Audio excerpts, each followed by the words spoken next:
everyone, Alicia here from Stretch It app, and on today's episode of Stretch It Fundamentals, we are covering the frog stretch. If you've encountered it before, if you tried it before, it can be a tough stretch. So today we'll go over the different variations that will help you enter it, maybe some different modifications you can take if it's uncomfortable, if it's your first time doing it. Frog stretch is a great one to do for your inner thighs and also a really nice position to work through when it comes to your hip mobility. So not only would we go over my favorite passive stretches, but also some active ones as well. Frog stretch, if you don't know, is when the knees are wide, aligned with the hip joints. I like to flex my ankles so that the insides of my feet are comfortable and you hold, right? So a lot of times people come right into this and they're like, it's very painful and uncomfortable. So I thought perhaps I will show a few of my favorite mobility exercises to do first before actually going into the frog stretch. You can come onto your elbows or lie all the way down, but to take some hip circles. And if it's your first time doing these, you can keep your knee bent or you can straighten your knee. Know that a straight leg is a heavier one, right?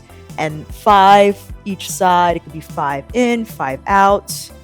You could experiment with straightening your knee, some pointers here, and something to monitor is to not let your standing hip, so to speak, lift off the floor. You want to anchor your opposite hip down and isolate the one that's doing the circles.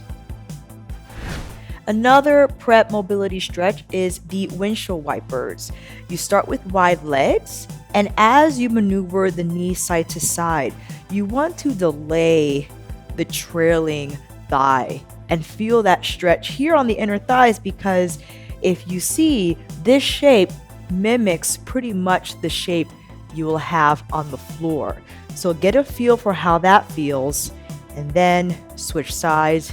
You can do anywhere from 3 to 4 or 3 to 5 each side. Again, delaying that second leg. Feel the stretch on the inner thighs here. Use your hands to hold the body up. Make sure you're not collapsing back. Try to keep the chest up and the torso fixed. If it's still very painful, let's come on to your back and mimic the exact shape the frog is in when flipped. We'll bring the knees right over your hip line. You can flex the ankles here as well and open the knees wide and just stay. You can even do this in front of your sofa or in front of the wall. Plant your feet flat either on couch or wall. You can even place blocks or stacked pillows or towels under your knees to help support the weight. Opening and closing. And when opening, pressing the knees down actively, more so probably thinking about pressing the entire thigh down and closing. You can do 3 to 5 reps, and on the last one, hold the legs wide. Again, try to keep the knees right aligned with the hip joint and pressing down actively, making sure your spine is held neutral here, that you're not overarching or over flexing here, over curling. And to return, bring the hands outside the knees and come up. Now, if we enter the actual frog stretch, a few errors I see is that sometimes people's low spines are more flexible than their hips, right? So they'll use their arch to get the belly lower, but nothing is actually changing in the pelvis in terms of the pelvis remains on the same plane. Try to pull the belly up, neutralize your spine, and think about the pelvis moving down from there. Another common error I see is that hips are held too far forward.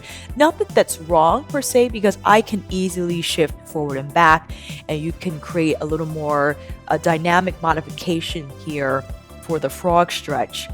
But to actually hold it here, you're either in diamond or you're in frog. So just make sure whatever position you're holding is either of those, but moving through the position is totally fine.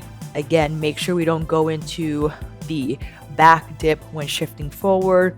Try to keep as flat as you can when moving forward and back. If you want to add another variation, the arch and curl, make sure again it's not just from the low spine. You can place the palms down as if you're drawing your elbows in towards your ribcage lift and now push away for the curl. While I understand this can be very intense, you can add this variation once you conditioned yourself to stay in the frog stretch anywhere from 30 seconds to a minute, and you can add on these different variations. And of course, just only hold where you're able to breathe well in through your nose and out through your mouth. Again, maintain a stable spine, pull the belly up away from the floor, and gently press the legs down. If you want to further improve your flexibility, check out our classes on our Stretch It app. The link will be down below in our description box. And if you like more videos like this, make sure you like this video and subscribe to our YouTube channel.